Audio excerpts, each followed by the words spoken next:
Hello everyone. In this video, I'm going to show you how to create lined paper using Microsoft Word.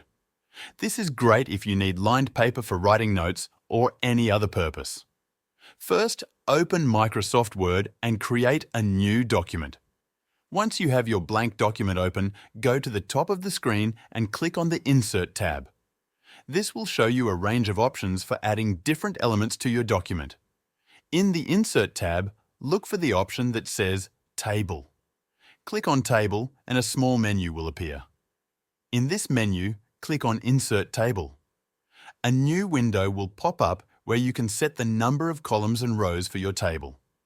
Since we want to create lines across the page, we only need one column. For the number of rows, you can choose how many lines you want on your paper. For this example, I'll enter 50 rows. After entering the number of rows, click OK and a table will appear in your document. Right now, it has lines going both horizontally and vertically, but we only want the horizontal lines. To adjust the table, click anywhere inside the table to select it. Then, go back to the top of the screen and click on the Table Design tab. In the Table Design tab, look for the Borders option. Click on Borders and a menu will appear.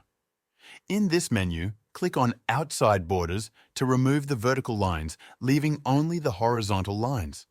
Now, you have the basic lines for your lined paper, but you might want to adjust the spacing between the lines.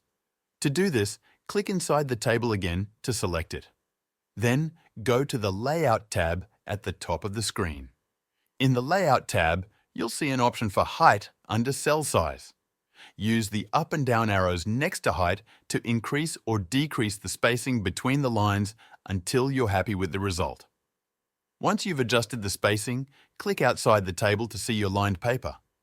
You can now type on the lines just like you would on regular lined paper. If you want to save your lined paper as a PDF, go to the File tab at the top of the screen and click on Save As or Export if you are on the online version of Microsoft Word. Now click on Download as PDF. Your lined paper is now saved as a PDF and ready to use. If this video helped you out, make sure to join the Show Me Software free newsletter. It's linked in the description below. In this newsletter, I will tell you about the latest software tools and AI that can make you more productive at work and also improve your personal life in many different ways. You can also reply to these emails with any technical support questions you might have, and I'll do my best to help you out for free. This newsletter is completely free and will always be free. So click the link in the description to sign up.